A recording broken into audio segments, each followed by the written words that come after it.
Part 63. The Battle of Badr, a game of espionage.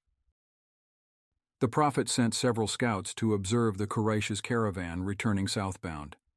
Talha ibn Ubaidillah and Sa'id ibn Zayd reported its magnitude, which constituted one of the biggest caravans in the history of Arabia.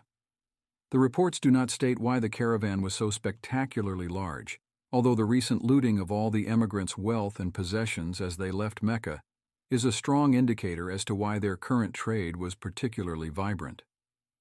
Intercepting this caravan would therefore be hugely significant, as it would bring the Meccan economy to a screeching halt while simultaneously empowering the Muslims, and the Prophet was indeed cognizant of this fact. After the caravan was located, the Prophet made an urgent announcement in the mosque. According to a report in Sahih Muslim, he did not inform the companions of the details. Instead, he said, "We have a mission to undertake, so whoever has his camel ready shall come with me." Some of the companions asked to go and retrieve their camels, and the Prophet refused, stating that he must leave immediately. The report in Ibn Ishaq states that he explicitly mentioned that they were heading to the Quraysh's caravan. These reports can be reconciled by placing the first narration in Medina and the second narration en route to the caravan. This explanation is logical because the Prophet may have been wary of spies, as there were pagans still present in Medina at the time. As they set up camp, the Prophet was finally able to assess his group and plan accordingly. He sent back two people too young to participate, Al-Bara ibn Azib and Abdullah ibn Umar, as they were both below the age of 15, which was the cutoff point for combat. In Islam, the age of puberty is designated as the age of intelligence and responsibility. In modern times, 15 is considered very young. However, Islam dictates that humans are accountable from the age of puberty.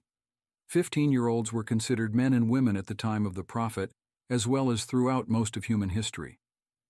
There remained 82 Muhajirun, 61 Aws, and 170 Hazraj, totaling 313. There seems to be divine significance to the number 313, as it is the same number of messengers sent to earth and the same number of fighters accompanying Prophet Dawood. The convoy was not prepared for war, as the sole aim was to raid a trade caravan using the element of surprise. The whole group had 2 riding horses, 100 camels, and minimal armor and weaponry. Each camel was shared by 3 people, and the Prophet shared his camel with Ali ibn Abi Talib and Abu Lubaba. They both insisted that the Prophet take the camel for himself and that they walk, but the Prophet provided the most eloquent of responses. "The 2 of you are not any younger or stronger than me, and nor am I any less in need of reward." The Prophet could have very easily accepted the offer. From a political standpoint, the leader is expected to receive a higher level of prestige, and from a religious standpoint, a prophet is not equal to his followers. Nevertheless, he displayed the unwavering humility for which he was known. He was also setting a prophetic example for his followers, such that the likes of Umar ibn al-Hattab was mistaken for a servant when he was caliph because he entered Jerusalem on foot while his servant was on horseback.